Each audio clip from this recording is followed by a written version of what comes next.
Thank you very much, Mr. Chuck, for calling me in this very important debate. And I want to thank my honourable friend, the member for Darlington, for delivering such a powerful and cogent speech, which I completely agree with, and to thank the honourable member, my honourable friend from Bladen, for initiating this debate, and indeed the petitioners.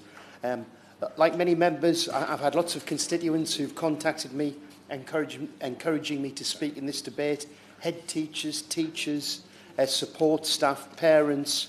I don't want to repeat the arguments that other honourable members have made this afternoon. In fact, the last time, Mr. Chope, I was in this chamber and it was so busy, it was during the debate on the state pension inequality, where we had members sat on the window ledges.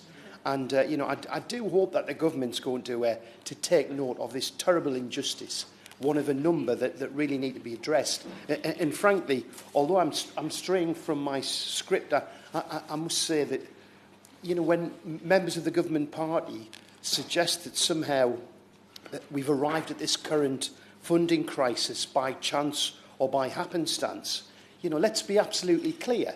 This is deliberate policy. And members have gone through the lobbies, members of the government party, to vote for austerity, to vote for cuts in school budgets, effectively in real terms. And this is the consequence. It's not an accident. It's deliberate policy. And it's within our gift to do something about it.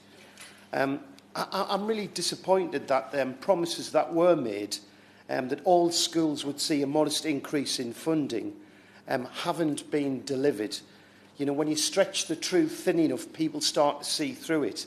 There are lots of data. There's lots of data quoted by other members about the number of schools that haven't had an increase in cash in real terms.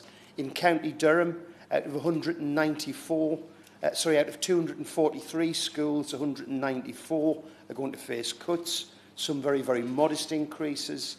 I might say we are not classed as being, Easington isn't classed as being an urban area, but it is a very deprived area.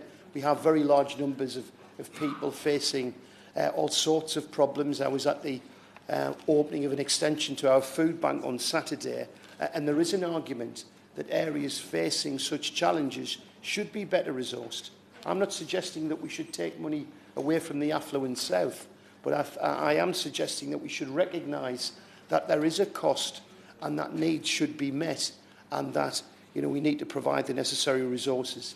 Class sizes in County Durham have gone up, as they have elsewhere.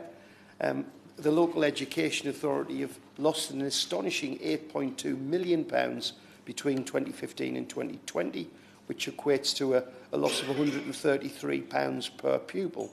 And in Durham as elsewhere, budgets are being cut. I just want to say education is investment in the future. It's in the future prosperity of our nation. And I do urge ministers to consider the points put very carefully.